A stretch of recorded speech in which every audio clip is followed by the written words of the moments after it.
여러분 안녕하십니까? 라디오 오늘 반근영입니다. 오늘 오후 2시부터였죠. 헌법재판소에서 윤석열 대통령 탄핵 심판 10일자 변론 기일이 진행됐습니다. 오늘은 무엇보다도 윤석열 대통령의 최종 진술이 주목받았는데요. 과연 최종 진술에 어떤 내용이 담길지가 관심사였습니다. 사회적 혼란에 대한 대국민 사과 메시지가 담길지에도 관심이 쏠렸는데요. 일단 윤 대통령은 계엄 선포의 정당성을 강조하고 야당의 폭거에 맞서는 호소용이었다는 점을 역설하는 기존의 주장을 반복할 것으로 보입니다. 또 국회의원을 끌어내라거나 체포하라는 지시가 없었고 공작의 결과라는 것을 거듭 주장할 것으로 전망되는데요. 하지만 여러 증인의 진술과 증거를 통해 드러난 사실과 배치되는 점도 많아서 과연 재판부의 판단에 어느 정도의 영향을 미칠지 미지수가 되겠습니다. 안동문화방송 라디오 오늘 광고 듣고 시작합니다. 안녕하세요. 이찬원입니다. 발이 편하면 하루가 편하죠. 바로 서서 바로 신는 바로인 슈즈. 특허 기술의 놀라운 착화감으로 신을 때 편하고 신을수록 더 편안한 바로인을 경험해보세요.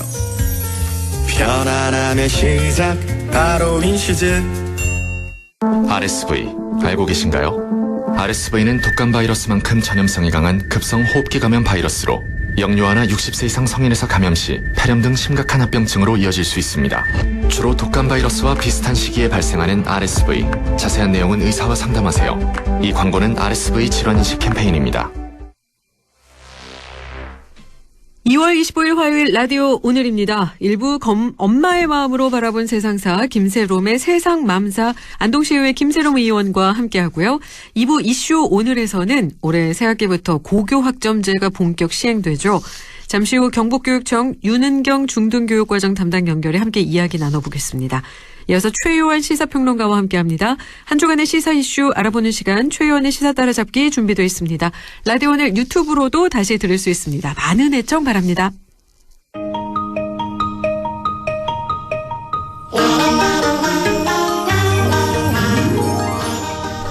젊은 엄마의 눈으로 바라본 세상 김세롬의 세상맘사 안동시의회 김세롬 의원과 함께합니다. 안녕하십니까 의원님. 네, 마음이 편안한 세상, 살기 좋은 세상을 꿈꾸는 안동시의원 김세롬입니다. 우리 의원님 지난 일주일 정말 바쁘셨다고요. 아, 네.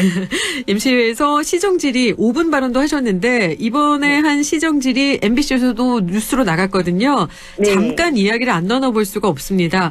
안동시가 최근 3대 문화권 사업장의 위탁 기관을 산하기관인 한국정신문화재단으로 바꾸면서 고용 승계 그리고 업무 배치 등이 제대로 이루어지지 않아서 사실상 운영이 마비 상태다라고 하셨는데 이 얘기 좀 나눠볼까요? 예. 사실 기존의 민간 위탁으로 운영할 때 인력이 한 50명 정도가 있었는데요. 그중에서 소방, 전기, 경비 등 19명만 재고용되었고 이들 모두 근로계약도 하지 않고 한 달가량 일했습니다. 이 부분은 지적을 했고요.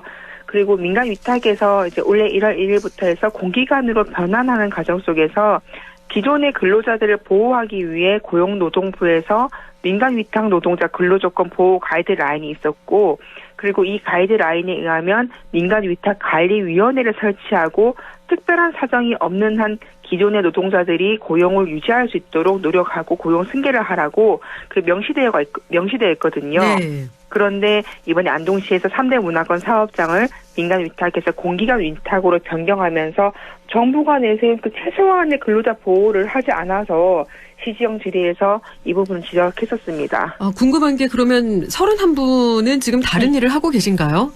아니요. 또 그건 또 아닙니다. 또 새로 위탁을 받은 그 공기관인 한국정신문화재단에서 최근에 고용을 했는데요. 네. 이 채용 공고를 통해 기존에 근로하신 분들 중에서 6명이 또 다시 또 재입사를 또 했습니다. 행정력을 낭비했다라는 얘기를 안 할 수가 없겠습니다. 네, 그렇죠. 사실 그런 부분 굉장히 아쉽습니다. 소중한 우리 안동 시민이 일자리를 얻고 또 같은 직장에서 일자리를 얻는 이런 상황, 특히 그게 안동시에서 운영하는 기관에서 이런 일이 생겼다. 이런 일은 다시는 일어나지 말았으면 하는 마음이 좀 강하게 듭니다. 네, 3대 문화권 사업장 이야기는 아쉽지만 여기까지 한번 해보고요. 또 3대 문화권에서 공연이 실패했다 이런 평에도 불구하고 이번에 국비 공모를 통해서 또 공연을 한다 이런 이야기가 나왔다고요?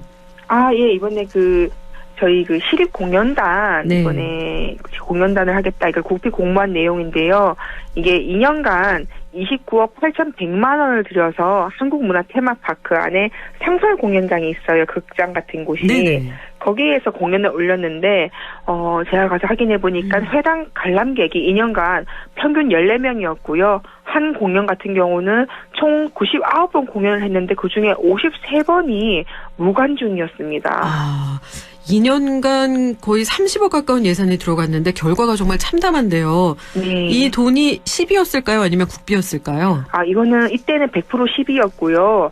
그런데 이번에 그 안동시의회에서 이 시립 공연단을 만들겠다는 조례가 한 차례, 그다음 예산도 2차례나 전액 삭감되어서 창단도 안 된 그 안동시립공연단의 운영을 사실 이번에 문화체육관광부 공모에 신청을 했었습니다. 사실상 의회가 예산을 세우도록 강제하고 있는 건 아니냐. 사실 이런 얘기를 안 할 수가 없었던 부분이고요. 이 공연에 대한 거는 이 공연단 운영이 국비 포함해서 8억 원의 예산입니다. 기존에 그 2년 동안에 30억 가까이 했던 예산에 비하면 사실 절반 가까이의 예산인데요. 네. 전에는 2배 가까이의 예산으로 무관중이었었는데 그 과거를 바꾸려면 더 좋은 기획과 더 좋은 방안이 필요한데 거기에 대한 고민이 굉장히 적은 건 아닌가 하는 생각이 듭니다. 저는 이전에 공연장에 올라왔던 공연들 전부 다 직접 가서 다 봤는데요. 제가 본 것 중에 어떤 공연은 정말 서울 한복판이었으면은 10만 원은 훨씬 더 줘서 봐도 아깝지 않을 공연들도 있었는데 이 좋은 공연물도 관람객을 유치 못해서 나쁜 성적이었는데 국비 공모에는 금액이 사실 그전에 비해서는 절반 가까이밖에 안 되는 금액인데 이 금액으로 어떻게 잘 운영할 수 있을지 걱정이 매우 큽니다. 얘기만 들어도 정말 그 가슴이 무거워지는데요. 네. 이번에는 또 다른 안동시가 과도하게 축적 중인 순세계 잉여금에 대한 5분 발언도 하셨다라는 이야기를 들었는데 이 이야기까지 하면 정말 오늘 이 시간이 다 끝날 것 같아서 네, 오늘의 주제 한번 또 여쭤볼게요. 오늘은 어떤 이야기 나눠볼까요? 네. 아이 낳고 키우기 좋은 도시 안동. 참 MBC 광고로 저희가 참 많이 보셨을 텐데요. 네. 대체 어떤 노력을 하고 있는지 도통 모르겠다는 말도 많이 들립니다.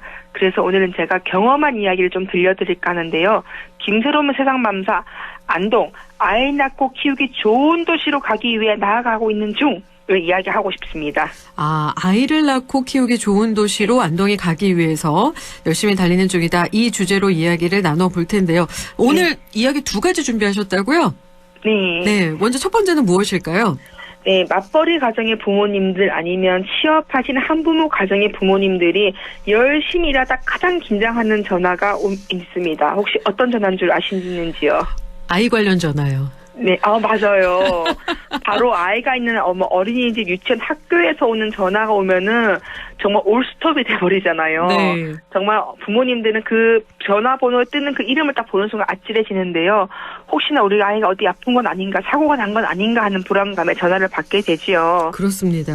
사실 일하는 도중에 이렇게 전화를 받게 되면 안절부절 아무것도 집중을 못 하거든요. 그렇죠.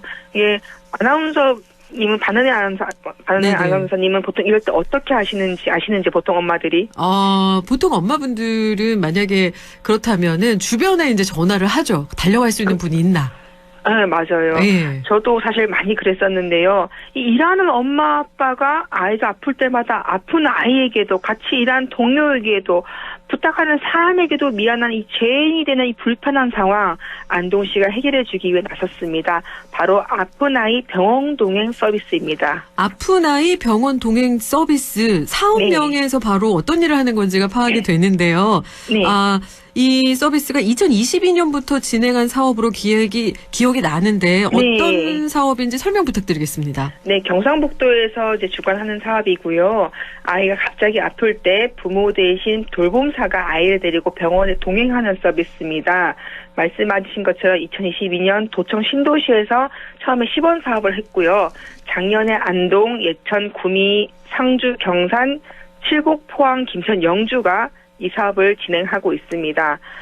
사업의 요지는 간단합니다. 맞벌이로 인해 긴급 병원 동행이 필요한 4세 이상 유아부터 초등학생까지 서비스를 이용할 수가 있고요. 아이가 감기 등 가벼운 질환을 치료할 때 부모를 대신해 전담 돌봄사가 인근 병원에 동행해 진료와 약 처방을 받을 수 있도록 도움을 줍니다. 경상북도 공공 모바일 앱 모의소 어플이 참 좋거든요. 저도 네. 다운받았는데 이 어플을 통해 신청하면 되고 이용료는 무료입니다.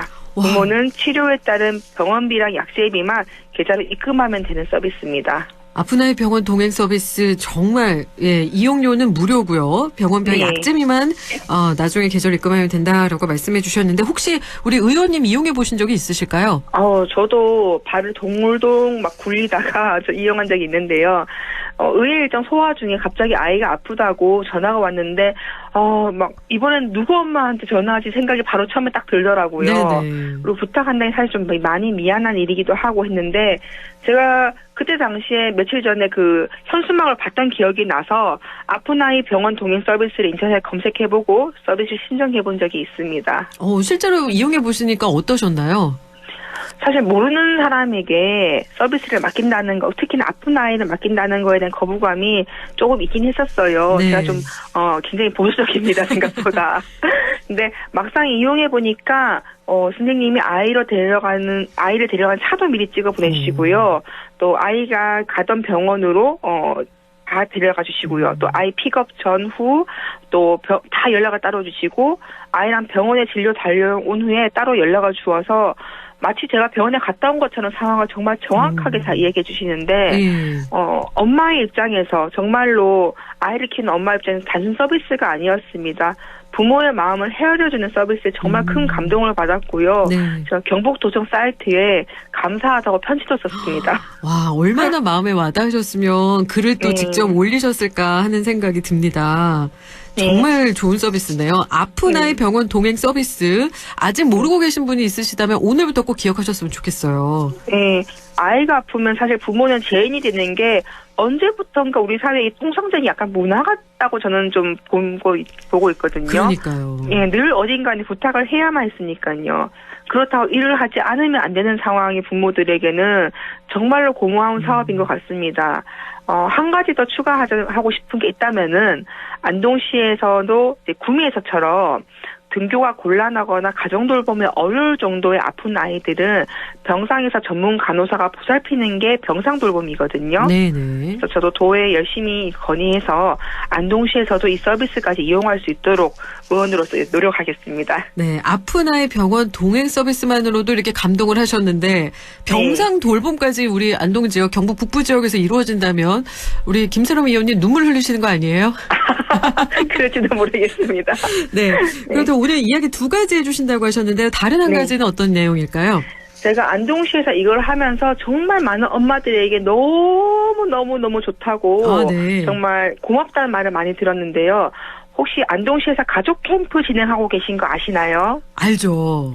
네. 저는 아쉬웠던 알고 게 다둥이라는 단어가 들어가서 참가 신청을 못했었던 기억이 있어요. 저도요. 저도 그 부분 얘기한 적이 있는데 네네. 이게 10가족 정도를 대상으로 그 스마트폰이 아니라 가족과 함께 정말로 즐거운 시간을 보낼 수 있도록 하는 다둥이 가족 캠프가 있어서 그걸 말씀드리고 싶습니다. 네, 다둥이 가족 캠프 자세하게 설명 부탁드리겠습니다.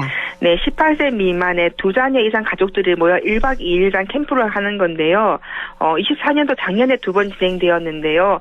그 했는 장소만 들어도 설레실 겁니다. 한 번은 송광미술관에 있는 미술관 앞마당 그 잔디밭에서 진행했고요. 예.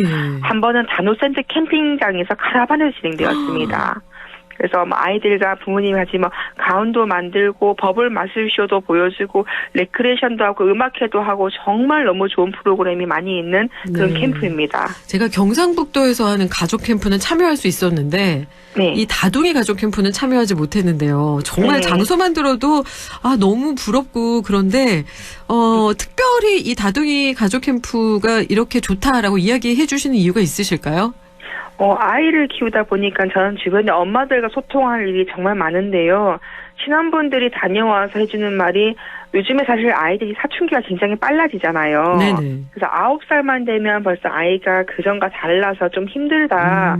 아이가 생각하기 좀 예민해진다 이런 엄마들이 사실 굉장히 많아요. 네네. 근데 엄마의 입장에서 그 사춘기 자녀와 소통한 유튜브를 아무리 봐도 사실 우리 애와의 상황이 너무 다르기 때문에 참 고민이 많은데 예. 이 캠프를 통해서 자연스럽게 아이들과 뭐 휴대폰, 컴퓨터 같은 미디어랑 떨어져서 자연스럽게 프로그램에서 같이 웃고 떠들고 하다 보니까 대화도 너무 많이 하게 됐고 다녀온 이후에 더 좋았다고 합니다. 아이랑 대화하는 빈도가 확연히 차이가 난다는 얘기를 네. 들어서 너무 부럽더라고. 전 다둥이가 아니어서.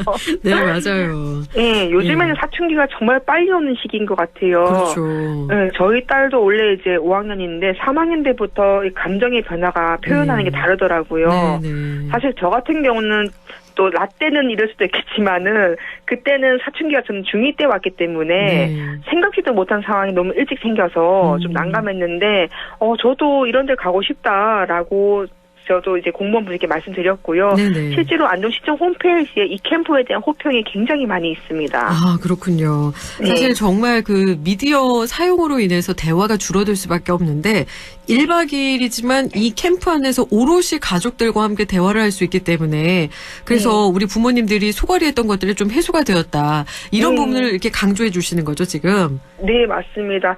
많은 사람들이 모이지 않고 10가족만 모인 게 저는 가장 큰 강점이었다고 생각하는데요. 네. 아까 말씀하신 것처럼 사실 가족의 유형이 참 다양하잖아요. 그렇죠. 그래서 원래부터는 다문화 가정도 뭐 하는 캠프, 예. 3대 가정도 할 수 있는 캠프, 뭐 이렇게 참여 가족의 유형을 확대해서 실시한 계획이기도 하니까 혹시 이 방송을 청취하시고 가족 캠프에 관심 있으신 분들은 안동시청 홈페이지 한 번씩 들어가 보시면 좋을 것 같습니다. 저 다문화 가정 3대 가족은 있는데 그 하나만 있는 아이, 한 가족 아이는 안 되는 건가요?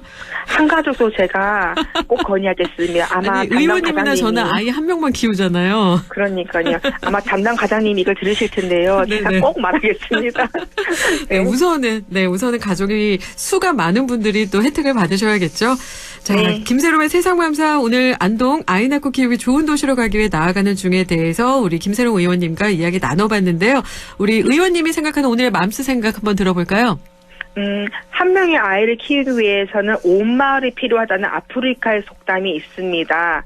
서로를 들여다 볼 틈 없이 정말 바쁜 현대사회 속에서 울창한 사람 숲을 만들어서 아이를 더불어 키우고자 이 지지에 바로 안동시가 앞장서고 있습니다. 이 외에 안동시에서 준비한 여러 사업이 있는데요. 이건 다음에 또 알려드리겠습니다. 김세롬의 세상맘사 오늘 마지막 한마디 남기겠습니다. 마음이 편한 세상 우리 모두가 함께 만들 때입니다. 네, 지금까지 김세롬의 세상맘사 안동시의 김세롬 의원과 함께 이야기 나눴습니다. 오늘 말씀 고맙습니다. 감사합니다. 라디오 오늘 1부 여기까지고요. 잠시 후 2부에서 뵙겠습니다.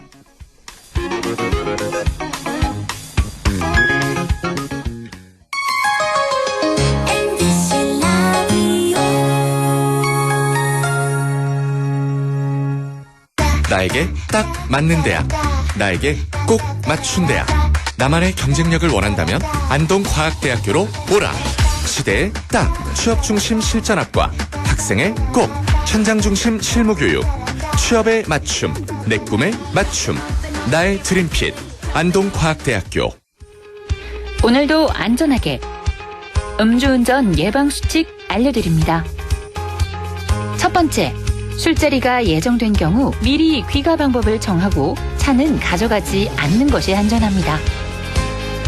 두 번째, 음주 후 자전거나 전동 킥보드를 이용하는 것도 음주운전 처벌 대상에 포함됩니다.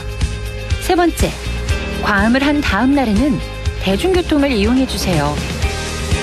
숙취 음주운전 역시 처벌 대상입니다.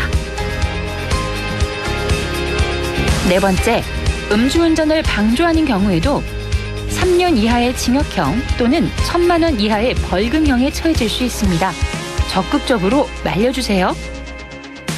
위험한 음주운전 미리 예방하여 소중한 생명을 지켜주세요.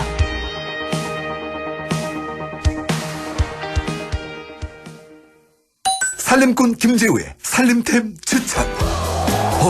이 찬바람 뭐지? 우리 자기 춥잖아. 창틀 바람막이로 실내 온기 지켜줄게. 일회용품 버릴 때 자기 마음 불편하지. 포장은 다회용기로, 플라스틱 거절한다. 우리 채소로 만든 맛있는 한 끼. 식재료 유통을 줄이면 탄소를 줄일 수 있어. 이 모든 건 저 김재우의 살림템이자 지구 살림템. 기후 위기로부터 우리의 행복을 지켜낼 수 있도록 함께해요. 지구 살림템. 공익광고 협의회. 고마워요. 우린 친구예요. 함께 노력하는 MBC와 함께 100.1 MBC 라디오.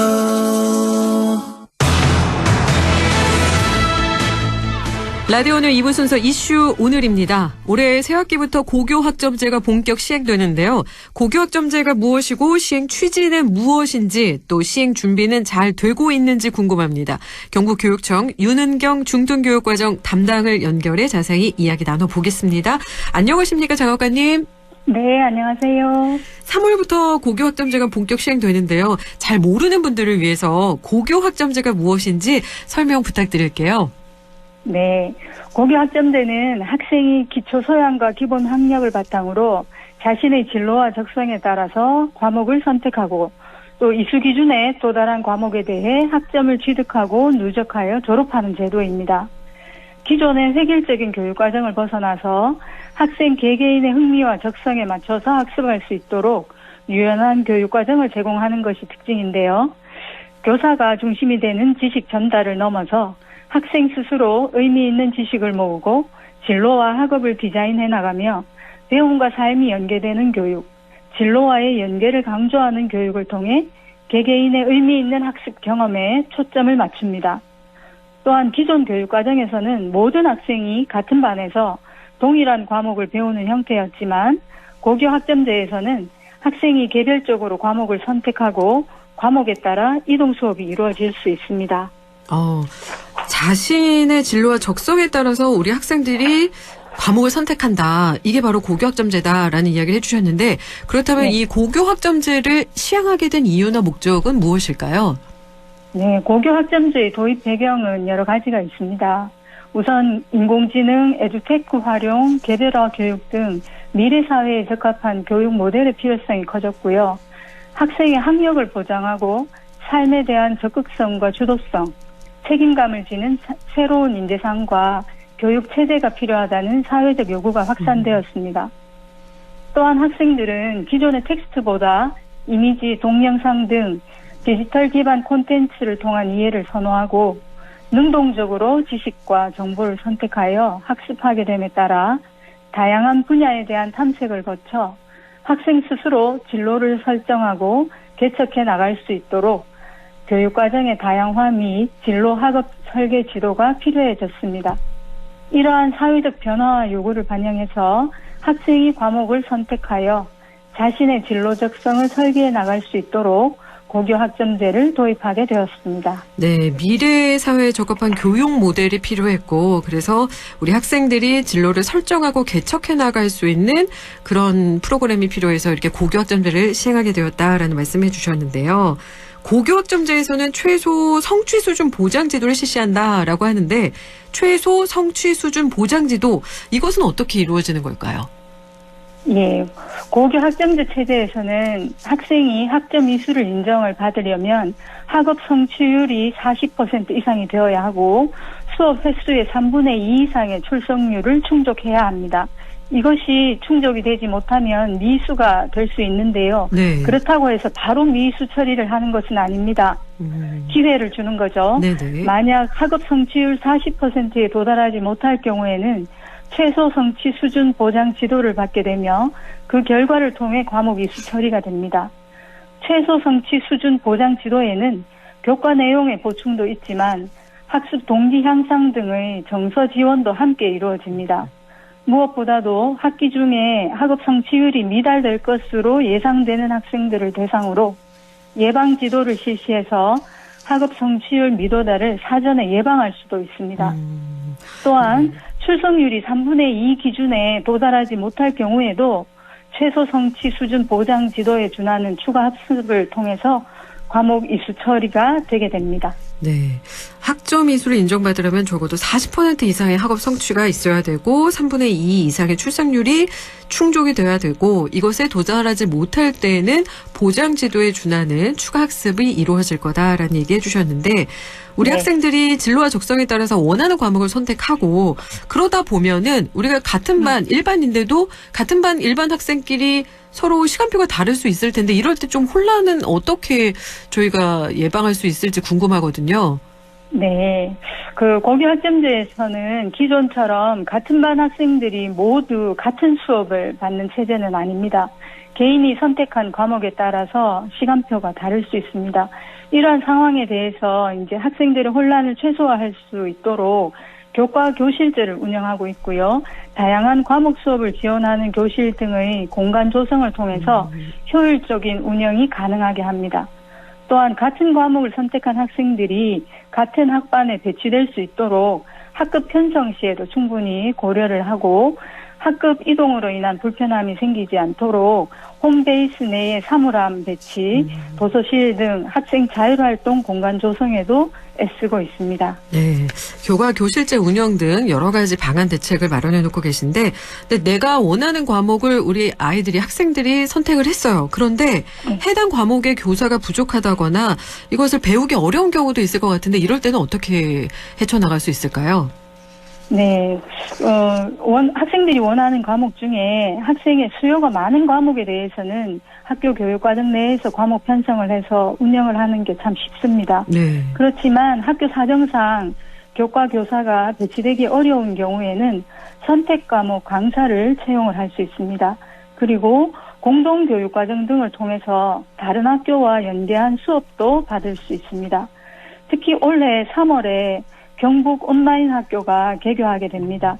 학교에 교사가 배치되어 있지 않은 교과 수업을 지원하고 소규모 학교의 학생 과목 선택 기회를 보장하는 데 큰 역할을 할 것으로 기대합니다. 또한 지역사회 기관과 손잡고 학교 밖 교육 과목을 확대하며 학생이 진로와 적성에 맞는 개인 교육 과정을 설계할 수 있도록 지원하고 있습니다. 네, 이렇게 얘기를 듣다 보니까 정말 경북교육청에서 고교학점제 전면 시행을 앞두고 여러 준비와 노력을 기울여 오셨구나라는 걸 알 수 있는데 어떤 준비와 노력을 기울여 오셨는지 또 이 시간을 통해서 더 자세하게 설명해 주시면 좋을 것 같아요. 어떠신가요?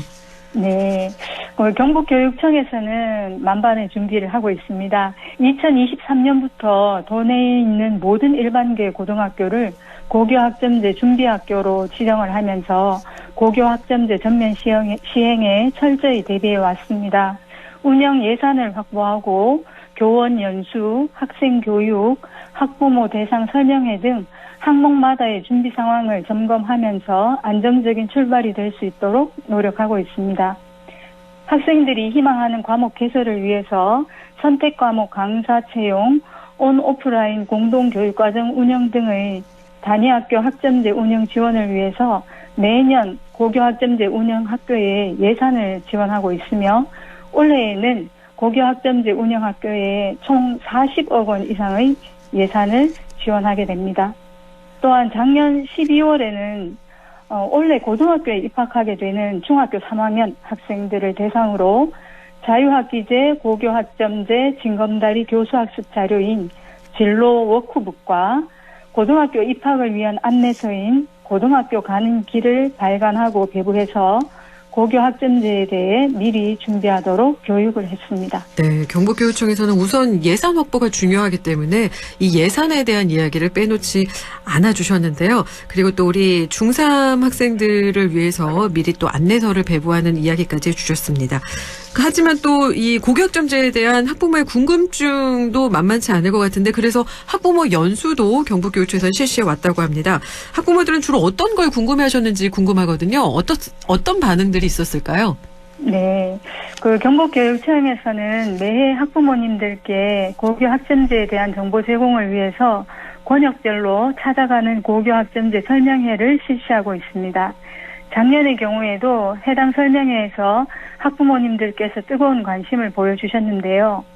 학부모님들은 아무래도 고교 학점제 도입에 따른 성적 처리 방식과 대학 진학 전형 변화에 대해서 관심이 제일 크신 것 같더라고요. 그리고 또한 자녀가 선택하고 싶은 과목이 학교에 개설되어 있지 않으면 어떻게 해야 하는지 등에 대한 질문도 많이 하셨습니다. 저희 교육청에서는 올해도 4월에 중학교 학부모님들을 대상으로 권역별 찾아가는 고교학점제 설명회를 실시할 예정입니다.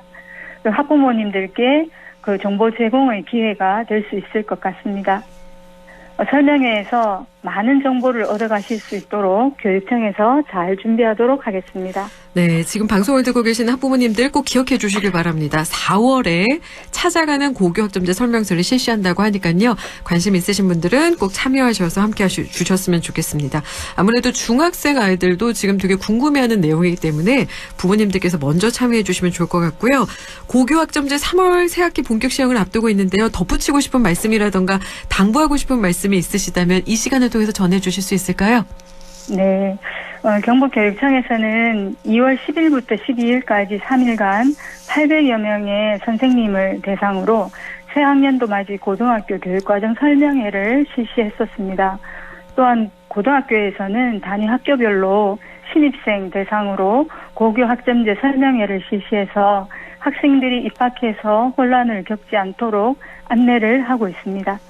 2025년 본격 시행이라고는 하지만 갑작스러운 시작이 아니라 이미 2023년부터 준비학교 운영을 통해서 탄탄하게 준비를 해왔습니다. 이러한 준비를 토대로 고교학점제 운영이 순조롭게 될 수 있도록 교육청에서도 컨설팅과 현장 지원에 힘을 아끼지 않겠습니다. 고맙습니다. 네, 오늘 말씀 고맙습니다. 지금까지 경북교육청 윤은경 중등교육과정 담당과 함께 이야기 나눴습니다.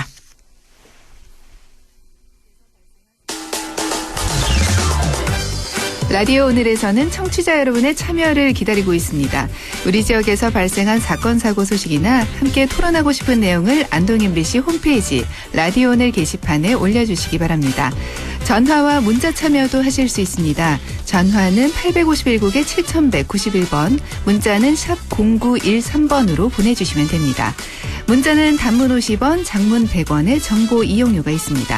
여러분의 많은 참여 바랍니다.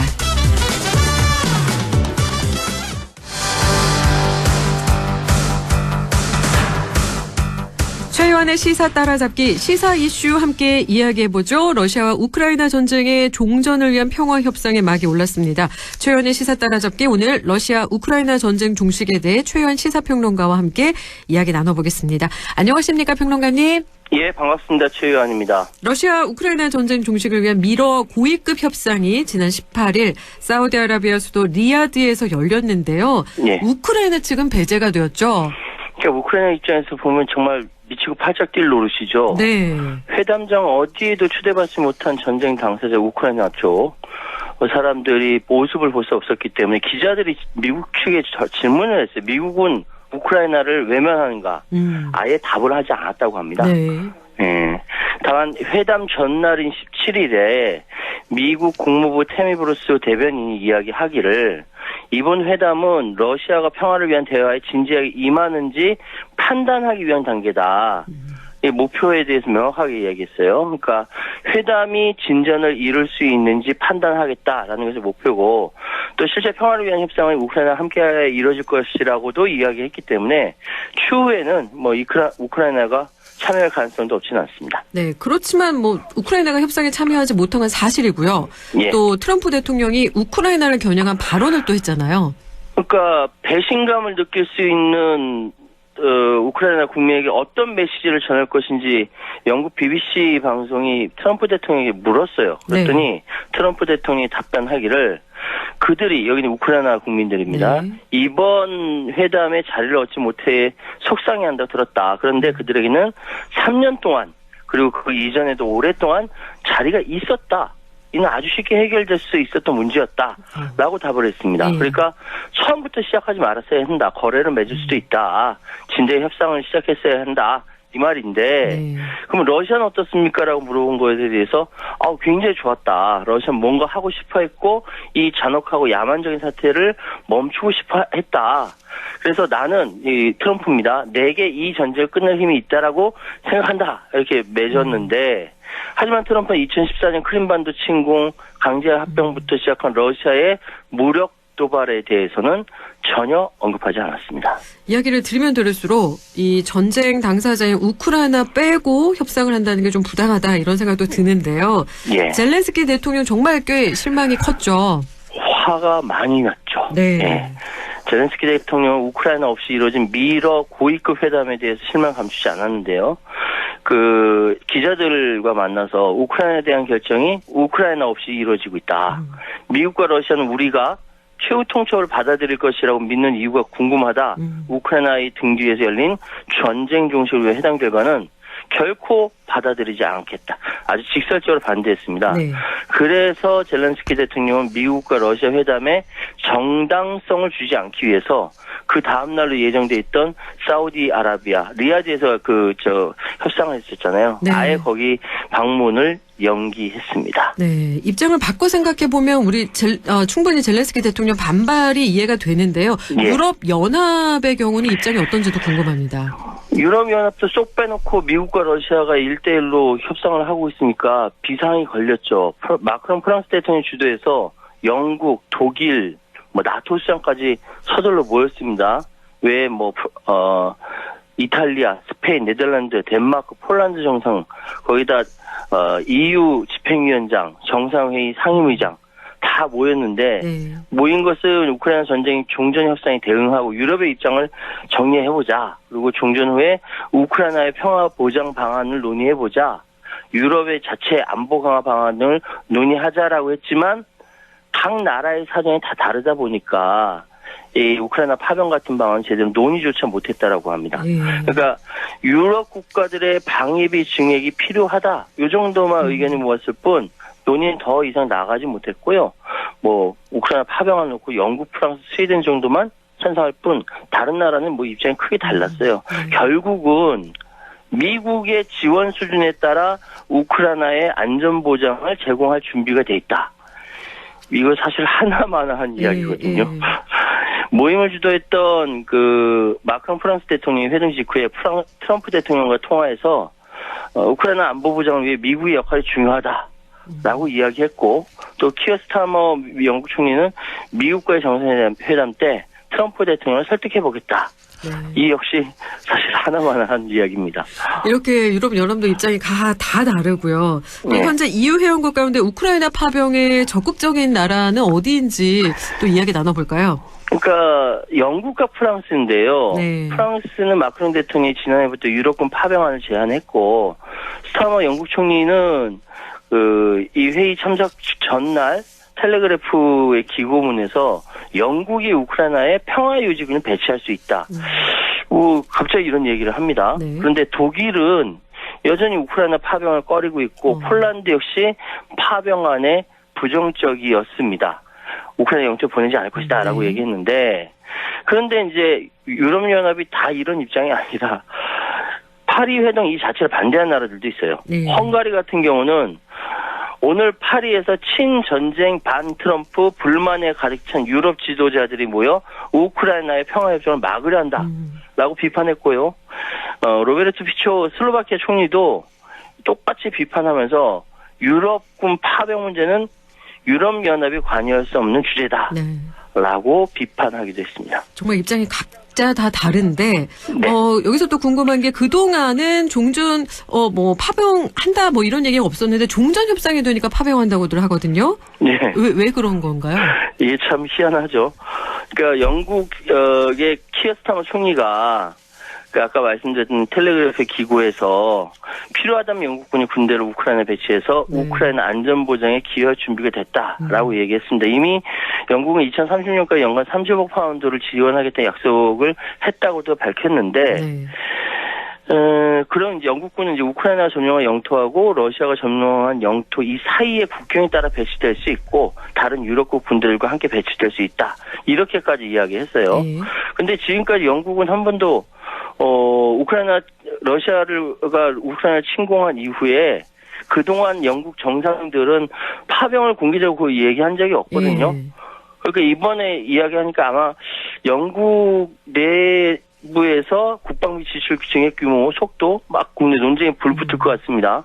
그런데 솔직히 얘기해서 전쟁 초기에나 파병 이야기하고 뭐 위험하다고 우리가 도와줄게. 이건 정상적인데 그래서 그동안 이런 방법 없다가 전쟁 종식한다라고 평화협상한다고 하니까 갑자기 파병 얘기를 하잖아요. 그러니까요. 이거는 아마도 우크라이나 재건 사업이라든지 종전 후 여러 주도권 싸움에서 밀리지 않겠다. 자기도 거기 지분을 달라. 이 얘기겠죠. 그런 의제 표현이라고 해석이 됩니다. 네, 그렇다면 다시 우크라이나 젤렌스키 대통령 이야기로 돌아와 보겠습니다. 젤렌스키 대통령이 우크라이나의 북대서양조약기구 나토 가입 필요성을 재차 주장하고 나섰거든요. 트럼프는 어쨌든 우크라이나의 나토 가입은 안 된다는 입장인데 우크라이나는 러시아에 대한 우크라이나의 이 일방적 양보 형태로 전쟁이 끝날 수 있다라고 우려를 하고 있는 겁니다. 뭐 젤렌스키 대통령 독일 방송국과의 인터뷰에서 지금 이걸 그냥 이렇게 협상 테이블에 올리면 안 된다. 생각해봐라. 아무도 아프가니스탄 2.0에 관심이 없다. 충분히 고민하지 않고 몹시 빠르게 철수할 때 어떤 일이 일어나는지 경험했다라고 얘기했어요. 그러니까 아프가니스탄에서 미군 철군 뒤에 탈레반이 재집권했잖아요. 그거 반복하지 말라는 거거든요. 그래서 우크라이나의 나토 가입을 보장하지 않은 채 전쟁을 끝내면 또다시 러시아가 우크라이나와 유럽을 노릴 수 있다. 이 주장을 하고 있는 겁니다. 네, 이런 상황에서 미국과 러시아의 우크라이나 종전 협상에 대해서 러시아가 미국과 우크라이나 전쟁 종전을 위한 대화 테이블에 나왔긴 하지만 실제로는 평화 협상에는 관심이 없다라는 서방 정보당국의 평가가 나왔는데요. 그렇다면 러시아의 속셈은 과연 무엇일까요? 일단 제가 지금 말씀드리는 거는 서방 당국의 관점입니다. 다른 관점도 있을 수 있다는 걸 전제로 해서 말씀드려요. 지금 일단 미국 MBC 방송은 미국 연방의회 관계자 2명을 포함한 6명의 정보 당국자를 인용해서 블라디미르 푸틴 러시아 대통령이 여전히 우크라이나 전역을 장악한다는 목표를 고수하고 있다라고 방송했습니다. 그러니까 협상에 나섰지만 푸틴 대통령이 여전히 유럽을 지치게 만든다면 결국은 우크라이나 전체를 통째로 먹을 수 있다. 이렇게 생각한다라는 거예요. 현재 전선에서 발생하고 있는 러시아 피해는 푸틴에게 별 부담이 되지 않는다. 그렇기 때문에 실제로 우크라이나에서 러시아군을 철수하거나 부대 장비를 이동시키는 계획을 세우지 않고 있다. 그래서 지금 평화협정을 진심으로 바라지는 않지만 형식적으로 동의할 가능성이 있다. 형식적으로 동의해야 좀 숨 좀 고르고 나중에 다시 한 번 더 우크라이나 전체를 집어삼킬 수 있다라고 보고 있는 것이죠. 네, 그렇다면 현재 상황이 이렇게 고착화되면 러시아는 영토도 확장이 되고 성과도 거두고 그러면 승리로 귀결된다. 이렇게 봐도 되는 건가요? 그렇죠. 지금 우크라이나 점령지 현재 있는 거를 인정한다라고 하면은 우크라이나 땅이 좀 넘습니까? 그거 다 푸틴이 잡아 삼키는 거잖아요. 그리고 우크라이나의 나토 가입을 불허한다라는 것은 트럼프 대통령의 변함없는 입장이거든요. 이 상태는 그럼 러시아가 상당한 성과를 얻게 되는 것이죠. 그런데 러시아는 현재 전쟁이 터진 지 지금까지 사상자 규모를 밝히지 않고 있거든요. 근데 미국 국방부가 추정하기로는 한 46만 2천 명에서 72만 8천 명 사이에서 아마 사망했을 것이라고 보고 있어요. 이거 자체로도 굉장한 이제 피해이긴 한데 이보다 더한 문제는 지금 러시아의 경제거든요. 제가 예전에 이 방송에 한번 말씀드렸는데 러시아가 전쟁이 일어나고 나서 가스라든지 원유라든지 이걸 수출 못해가지고 휘청거렸었습니다. 그거를 인도와 중국이 3분의 1 가격으로 사들이면서 겨우 살아났고 그걸 전시 경제로 전체로 돌리면서 2023년 기준으로 3.6%의 경제 성장을 했거든요. 굉장히 크게 성장한 겁니다.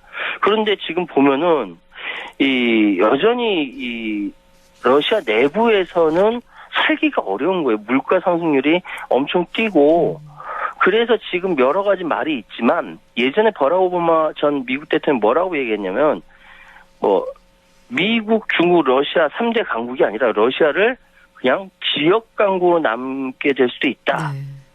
라고 예언을 했었는데 그게 현실화되는 거 아니냐라는 이야기 심심찮게 나오고 있습니다. 지금 시간이 얼마 남지 않았는데요. 앞으로의 종전 협상은 어떻게 될지 부탁드리겠습니다. 네. 예, 젤렌스키 대통령이 몇 가지 평화를 위한 5대 핵심 조건 이런 얘기도 했어요. 예. 예전부터 했던 주장 반복을 했는데요. 일단 지금은 우크라이나로서 나토 가입이 되느냐 안 되느냐가 가장 큰 문제이고요. 근데 지금 미국과 우크라이나가 이제 광물 협상이 이번 주 중에 타결될 가능성이 있다라고 하거든요. 네. 소위 해서 우크라이나 땅에 있는 히토류 예. 그 미국이 가져가겠다라는 거예요. 그러니까 그게 가장 큰 목적이 아닌가 그런 생각도 들더라고요. 그렇습니다. 예. 근데 이걸 넘겨주면은 우크라이나는 정말 살 수가 없는 거예요. 예. 근데 지금 상황은 그게 5천억 달러라고 하던데 네. 이거를 미국이 다 가져간다고 해서 그래서 광물 협상이 타결된다고 해서 지금 이렇게 즉각 종전에 들어간다는 보장도 없거든요. 예. 역시 이 국제 관계는 힘이 최고입니다. 예, 힘이 최고 우선되는 사회고 약육강식 사회라는 거. 이 상황 보면서 우크라이나가 참 안 됐다라는 생각을 들면서 한반도는 어떤가 하고 다시 한번 되돌아보게 됩니다. 네, 힘이 우선이 되는 사회, 국제관계에 대해서 얘기하시면서 우리나라까지 말씀해 주셨는데요. 오늘 말씀 여기까지 함께하겠습니다. 고맙습니다. 예, 감사합니다. 지금까지 최유한 시사평론가와 함께했습니다.